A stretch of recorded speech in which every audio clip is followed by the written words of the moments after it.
Well, we're experimenting with syndication in a non-traditional way.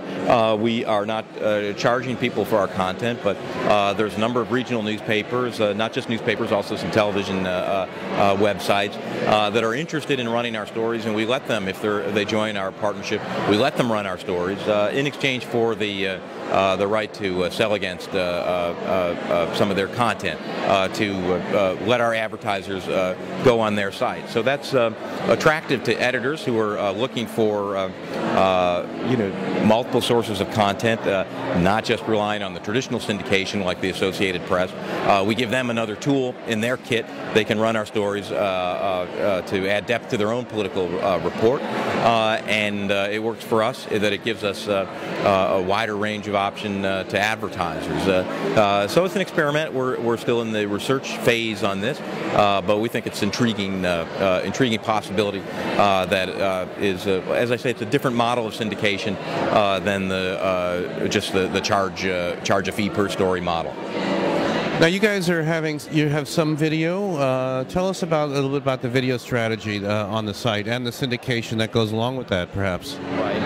It's a strategy, if you want to call it that, that's been developed almost by serendipity. We were discovering that the videos, when they were topical and interesting and newsworthy, were getting vast numbers of traffic, more than we ever anticipated. And we saw this growing in a pretty remarkable way, because when we first started Politico, our videos weren't terribly successful in terms of driving traffic, and maybe the audience is just evolving that rapidly. People are much more comfortable with clicking on a video, even in the space of the past couple of years, than they were before. And all of a sudden we saw our video numbers just shoot through the roof. Anyway, it became obvious that we should be doing more video, and we're having success with advertisers selling that video. So it works both, I think, as a journalistic idea and also as a business proposition. Well, speaking about the business proposition, just tell us, you are an advertiser, you're a free advertiser. How is that model working for you guys, and how do you see the business model developing? It works for us. We're an advertiser-supported publication. We started 2.5 years ago, so we're in our third year, and we are we are profitable in our third year. We expect to finish the year as a profitable enterprise. So I think that's an impressive achievement to build a fairly substantial journalistic operation that also can reach profitability in year 3. That makes us very encouraged by the particular model that we have.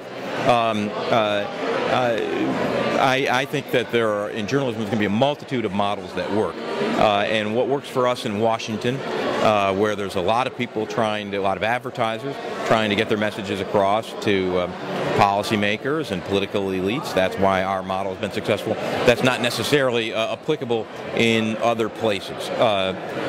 Maybe it may not be. I don't think any of us at Politico see ourselves as trying to break some kind of code that's a unified field theory that's applicable in all cases. What we're focused on is like the task before us, and we've seen that our business model, in our particular setting, in our niche, which is national politics and Washington governance, that works for us, and so we're going to continue to develop that, which is advertiser-supported journalism. And you have a pretty good story ongoing with President Obama there. There was no big drop-off after the election. How are we doing? This was obviously a question that we were giving a lot of thought to.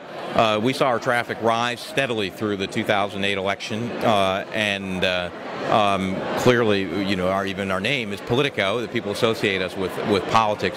We didn't know what would happen to traffic after the November election. Most of our campaign coverage has pivoted to White House coverage, so we've got the largest team of reporters covering the Obama White House of any news organization. We find that there's intense interest in Washington for obvious reasons. One, Washington is so much the focus of national policy making these days because of the economy and the other issues.